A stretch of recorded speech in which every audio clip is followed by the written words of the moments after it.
Hello students, कैसे हैं आप लोग। उम्मीद करता हूं बढ़िया होंगे और आपकी तैयारी बढ़िया चल रही होगी। और आज से हम शुरुआत करने वाले हैं एक नए चैप्टर की जिसका नाम है प्रॉफिट एंड लॉस। तो प्रॉफिट एंड लॉस के इस पहले वीडियो में 10 क्वेश्चन कंप्लीट करेंगे।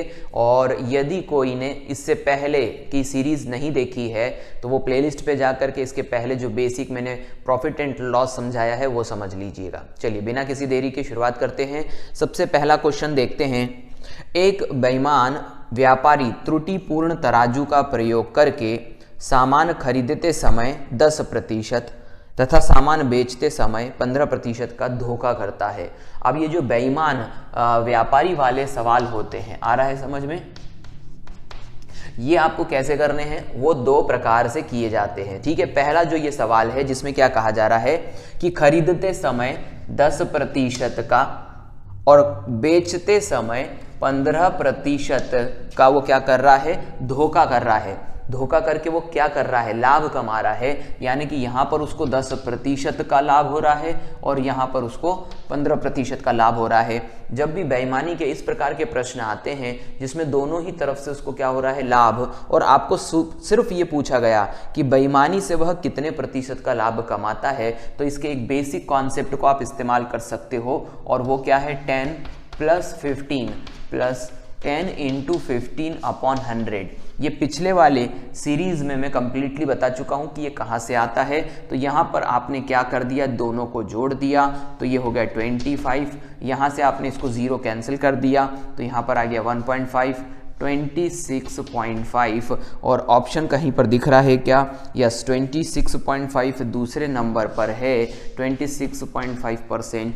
सेकेंड ऑप्शन जो है इसका सही जाएगा 26.5। ठीक है, कैसे समझ गए आप लोग? यहाँ पर जब भी उसको बेईमानी के द्वारा लाभ हो रहा है और लाभ हो रहा है और आपसे पूछा गया वह कितना प्रतिशत लाभ कमा रहा है कुल मिलाकर के, तो आप इस कॉन्सेप्ट से, कुल मिलाकर के इस इफेक्टिव परसेंटेज के कॉन्सेप्ट से आप इसको निकाल सकते हैं। इसको कुछ इस तरीके से भी लिखा जाता है x और y के टर्म्स में, x + y, xy/100। ठीक है, इसे मैंने परसेंटेज में भी पढ़ा दिया है आप लोगों को, एक बार आप लोगों ने देखा होगा शायद से। चलिए, तो ये रहा आपका पहला क्वेश्चन कंप्लीट। अब दूसरा क्वेश्चन करते हैं। तो दूसरा क्वेश्चन कुछ इस प्रकार से है कि एक बेईमान व्यापारी 5% हानि का दिखावा करता है किंतु गलत बाट का प्रयोग करके 1 किलोग्राम के स्थान पर 900 ग्राम तोलता है, तो उसका वास्तविक लाभ क्या है? अब वास्तविक लाभ पूछा है। अब देखो, इस क्वेश्चन को हम शुरुआत से करेंगे, लेकिन इस प्रकार के जो बेईमानी वाले सवाल होते हैं इनमें मैं आपको एक चीज बता देता हूं कि यहाँ पर आपको एक कॉन्सेप्ट का इस्तेमाल करना है कि यहाँ पर आपका 1 ग्राम वजन जो होगा वो 1 रुपए के बराबर होगा। ठीक है, तो यहां पर मैंने वजन और रुपए के बीच में एक संबंध बना दिया, 1 ग्राम बराबर 1 रुपया। तो यहां पर हम कहेंगे 1000 ग्राम बराबर क्या हो जाएगा, 1000 रुपए। क्योंकि यहां पर वजन से मूल्य के रूप में आपको वजन को मूल्य के रूप में देखना पड़ेगा, इसीलिए मैंने इसको दोनों को रिलेट कर दिया। 1 ग्राम 1 रुपया, 1000 ग्राम जो है 1000 रुपए के बराबर हो जाएगा।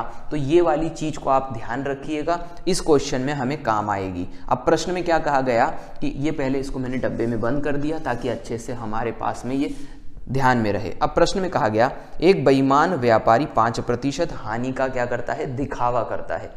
5% हानि का दिखावा करने का मतलब क्या हुआ कि यहां पर यदि मैं वजन में 5% को देखता हूं तो वजन में 5% 1000 का कितना हो जाएगा, 50 ग्राम। और यदि मैं इसको रुपए में देखता हूं तो 1 ग्राम 1 रुपए, तो यहां पर क्या हो गया, 50 रुपए। ठीक है, ये 5% हानि का मतलब वजन में और मूल्य में, दोनों में बता दिया। प्रश्न में कहा किंतु गलत बाट का प्रयोग करके 1 किलोग्राम के स्थान पर 900 ग्राम तोलता है। तो अब यहां पर देखने वाली बात है कि वो 1000 की जगह वास्तविकता में तोल कितना रहा है, 900 ग्राम। और यदि 900 ग्राम है तो ये कितना हो गया, 900 रुपए। मतलब वो वास्तविकता में ग्राहक को 900 ग्राम ही दे रहा है। समझ में आ गया आपको? 900 ग्राम ही वास्तविकता में दे रहा है और ये कह रहा है कि मुझे 1000 रुपए पे 50 ग्राम का क्या हो रहा है, नुकसान हो रहा है। तो अब मेरी बात समझिए कि वो ग्राहक को वास्तविकता में कितना दे रहा है, ऐसा बोल रहा है, वो दे रहा है 950। ठीक है, ये यहाँ पर मैं लिख रहा हूँ 950 ग्राम, ये बोल रहा है ग्राहक को कि वो 950 ग्राम दे रहा है, लेकिन वास्तविकता में वो दे कितना रहा है, 900 ग्राम। इसका मतलब अब प्रश्न में हमसे पूछा गया कि उसका वास्तविक लाभ कितना है। वास्तविक लाभ कैसे निकलेगा? देखो, वो ग्राहक को बोल रहा है मुझे 50 ग्राम का नुकसान हो रहा है, तो मैं 1000 की चीज़ को आपको 950 ग्राम में दे रहा हूँ, लेकिन वो 1000 रुपये की चीज़ पे वो गलत बाट का प्रयोग करके 900 ग्राम तोल रहा है। इसका मतलब हमें वो 50 रुपये का लाभ कमा रहा है, वो व्यक्ति 50 रुपये का इस पे लाभ कमा रहा है और वास्तविक में 900 ग्राम वो तोल रहा है। तो हमने लाभ का कॉन्सेप्ट लगा दिया। लाभ का प्रतिशत कॉन्सेप्ट क्या होता है? ऊपर लाभ आता है, नीचे क्रय मूल्य आता है। क्रय मूल्य का मतलब वो वास्तविकता में कितने रुपए की चीज दे रहा है, वास्तविकता में 900 रुपए की चीज दे रहा है। आ रहा है समझ में? गुणा में हम कर देंगे यहाँ पर 100। ठीक है, अब यहाँ पर हम 50 से यदि कैंसिल करें या कैसे भी कैंसिल करें तो ये 2 जीरो कैंसिल हो गए। अब 9 से आप यदि काटोगे तो नफा 45 और बच गया 5/9%। ठीक है, तो ये हो गया हमारा आंसर 5 से ही 5/9%, जो कि दूसरे ऑप्शन पे दिखाई दे रहा है। देखो, ये जो बेईमानी वाले सवाल होते हैं ना, इनमें थोड़ा ध्यान रखना पड़ता है। ये वजन और मूल्य के रूप में, एक्चुअल में यहाँ कुछ भी नहीं है। आप इसको रुपए कह दो या इसको ग्राम कह दो, क्योंकि दोनों क्वांटिटी में एक जैसे हैं। तो यहाँ पर वजन से भी हमने जो सवाल करा वो रुपए पे भी उसी प्रकार से जाएगा। ठीक है, उम्मीद करता हूँ आपको समझ में आ गया होगा। थोड़ा सा झोल रहता है, लेकिन आप थोड़ा तर्क से समझ जाएं तो एक बार फिर से देख लेना चाहे तो। ठीक है ना, जो मैंने बातें समझाई, और फिर भी नहीं आता है तो कमेंट करा करो, देखते हैं क्या निष्कर्ष निकलता है। तो ये रहा दूसरा क्वेश्चन। अब करते हैं हम तीसरा क्वेश्चन। तीसरा जो क्वेश्चन है वो है, एक दुकानदार 10% लाभ पर चाय को बेचता है तथा वास्तविक माप से 20% कम तौल के बाट का प्रयोग करता है। फिर से वही वाली बात हुई है, बेईमानी वाला ये सवाल है ना, बेईमानी वाला सवाल है जिसमें हमने कहा कि 1 ग्राम 1 रुपये के बराबर होगा। अब हमसे प्रश्न कहा, एक दुकानदार 10% लाभ पर चाय बेचता है।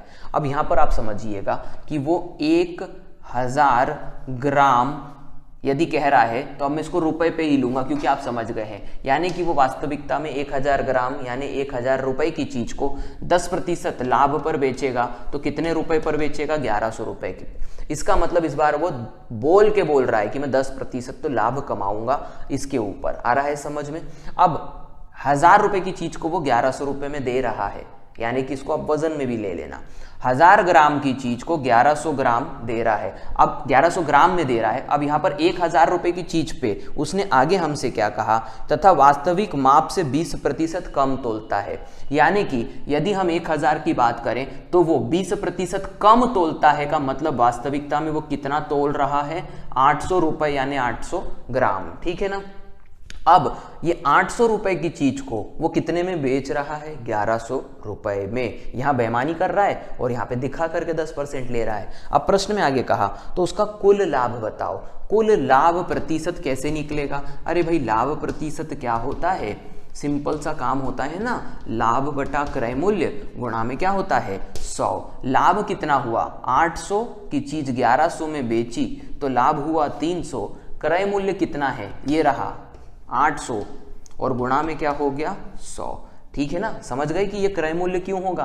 भाई सीधी सी बात है कि वो इतने रुपए की चीज दे रहा है, यानी इतने ग्राम की चीज दे रहा है, तो हम उसी को क्रय मूल्य मानेंगे। ठीक है, अब इसके बाद में हमारे सॉल्व करते हैं। 2 जीरो से ये 2 जीरो कैंसिल हो गए। इसके बाद में हम इसको 2 से काटेंगे तो, या फिर 4 से भी काट सकते हो, तो 4 से काटेंगे तो ये 2 बार कट जाएगा। 4 से काटेंगे तो ये देखो पीछे के जो 2 जीरो है ये 100 मान लो, तो 4 से 100 कितनी बार कटता है? 25 बार। और ये 3 वैसा का वैसा, तो 25 तिया 75/2, और 75/2 तो 75 का आधा कर देंगे 37, और 1 बचेगा तो उसका आधा कर देंगे, तो 37 से ही 1/2% इसका क्या होगा? आंसर, जो कि तीसरे नंबर पे दिया है। तो चौथा क्वेश्चन इस प्रकार से है कि एक बेईमान दुकानदार अपने सामान को क्रय मूल्य पर ही बेचने का दिखावा करता है। इससे क्या मतलब पता चल रहा है कि कोई व्यक्ति जितने में खरीद के ला रहा है उतने में ही बेच रहा है, ये बात का वो दिखावा कर रहा है। परंतु वह त्रुटिपूर्ण बाट का प्रयोग करके 11/1/9% का लाभ कमाता है। तो 11/1/9% का वो क्या दे रहा है, हमें लाभ दे रहा है। आ रहा है समझ में? लाभ प्रतिशत हमको कितना दिया उसने, 11/1/9% लाभ कमाता है। वह कितने ग्राम की त्रुटि करता है? फिर से ये बेईमानी वाला सवाल है जिसमें मैंने आपको बताया है कि 1 ग्राम 1 रुपए के बराबर होगा। तो आपको प्रश्न को रुपए से ग्राम में देखना है। प्रश्न में अब क्या कहा गया उसको समझने के लिए आप कहोगे सर पूरे प्रश्न में एक ही संख्या दी है और वो है ये प्रतिशत का लाभ। अब इसको बेसिक से करेंगे। कैसे, ध्यान देना। प्रश्न में कहा गया कितने ग्राम की त्रुटि करता है। अब आपको लाभ प्रतिशत का कॉन्सेप्ट पता होना चाहिए। वो क्या होता है? वो होता है लाभ बटा क्रय मूल्य गुणा में 100। ठीक है, तो यहाँ पर आपको ध्यान देने वाली बात है कि यहाँ पर जब लाभ प्रतिशत आपसे पूछा जाता है तो लाभ प्रतिशत का मूल स्वरूप क्या होता है? लाभ बटा क्रय मूल्य गुणा में 100। ठीक है, अब इसको हम समझते हैं किस तरीके से। इस 100 को इस तरफ लेके आ जाओ थोड़ा सा सुविधा के लिए।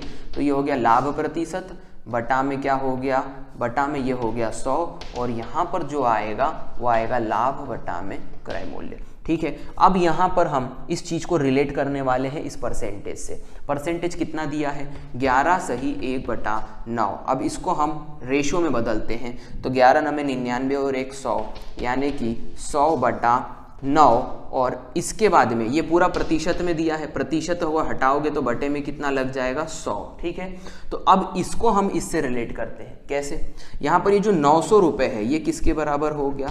क्रय मूल्य के बराबर। और ये जो 100 रुपये है ये किसके बराबर हो गया? वो लाभ के बराबर। तो हमसे उसने पूछा कितने ग्राम की त्रुटि करता है। जितना वो लाभ कमा रहा है उतने ही ग्राम की वो त्रुटि कर रहा है। यदि वो 100 रुपये का लाभ कमा रहा है तो वो कितने ग्राम की त्रुटि कर रहा होगा? 100 ग्राम की त्रुटि। क्यों? क्योंकि यहाँ पर 1 रुपया 1 ग्राम के बराबर है। ठीक है, तो जितना वो लाभ कमाएगा उतनी ही वो बेईमानी कर रहा है। ये एकदम कॉमन सेंस की बात है, इसमें कोई अलग चीज नहीं है कि उसके लिए कोई गणित की जरूरत लग रही है। सिंपल सी बात है कि वो जितना लाभ कमाएगा वो उतना ही त्रुटि कर रहा होगा। इसका मतलब उसने 100 ग्राम की त्रुटि करी है। इसका आंसर आएगा 100 ग्राम, जो कि ऑप्शन में कहीं नहीं दिख रहा है। इसका मतलब इसका आंसर आ जाएगा नन, प्रश्न के अनुसार, लेकिन संख्या के अनुसार 100 ग्राम। ठीक है, समझ गए उम्मीद करता हूं। तो ये क्वेश्चन नंबर 4 था। अब हम करेंगे क्वेश्चन नंबर 5। तो क्वेश्चन नंबर 5 में क्या कहा गया कि समीर ने 8,000 रुपये प्रत्येक की दर से 1 घोड़ा तथा 1 गाय खरीदा। अब ध्यान देना, प्रत्येक की दर से का मतलब क्या हो गया कि उसने 8,000 रुपये लगाए और 1 घोड़ा खरीदा, और उसके बाद में 8,000 रुपये लगाए और घोड़े के बाद में 1 गाय खरीदी। और प्रत्येक का मतलब ये हो गया 1 उसने 8,000 रुपये में खरीदा है, क्रय किया है। प्रश्न में आगे कहा गया उसने घोड़े को 20% लाभ पर बेचा। तो 20% लाभ पर किसको बेचा? उसने घोड़े को। और प्रश्न में आगे कहा 20% हानि पर गाय को बेचा। तो 20% हानि पर किसको बेचा है? गाय को बेचा है। तो उसने पूछा उसे कितने प्रतिशत का लाभ या हानि हुआ है। तो अब ध्यान देना, यदि उसने घोड़े को 8,000 के 20% लाभ पे बेचा तो 8,000 का 20%, 8 दूनी 1600 रुपये होगा। तो ये उसकी जेब में आएंगे। और इसी प्रकार से यदि वो गाय को 20% हानि पर बेचता है तो 8 दूनी 16 फिर हो जाएगा, लेकिन ये हानि के बराबर होगा यानी माइनस होगा। अब उसकी जेब में 1600 आए और 1600 वापस चले गए तो उसकी जेब में कितना बचा? 0 रुपया। यानी कि ना तो उसको लाभ होगा और ना ही उसको हानि होगी। ये बात आपको समझनी थी। ठीक है, इस प्रकार के जब भी क्वेश्चन आते हैं तो आपको मैं आगे के क्वेश्चनों के लिए एक तरीका बता देता हूं। और वो तरीका क्या है? ध्यान दीजिए, यहां पर हम कहेंगे कि क्रय मूल्य और क्रय मूल्य, यानी कि क्रय मूल्य यहाँ पर कोई भी वस्तु या प्राणियों का समान है। दूसरी कंडीशन क्या है? एक पर जितने प्रतिशत का लाभ हो रहा है दूसरे पर भी उतने प्रतिशत की हानि होगी। तो हमेशा इस प्रकार के प्रश्न का जवाब होगा ना तो लाभ होगा ना ही हानि होगी। ठीक है, अगली बार के लिए आप इतनी मेहनत मत करिएगा कि संख्या निकाल रहे हैं और वैल्यू निकाल करके 0 ला रहे हैं। मैंने कंडीशन क्या बता दी? कंडीशन नंबर 1 क्रय मूल्य क्या होगा? समान होगा। कंडीशन नंबर 2 किसी एक वस्तु पर लाभ होगा, किसी एक वस्तु पर दूसरा हानि होगी, लेकिन लाभ प्रतिशत और हानि प्रतिशत समान होना चाहिए। तो इस कंडीशन में हम कहेंगे ना तो लाभ होगा ना ही हानि होगी। ठीक है, तो ये क्वेश्चन नंबर 5 था।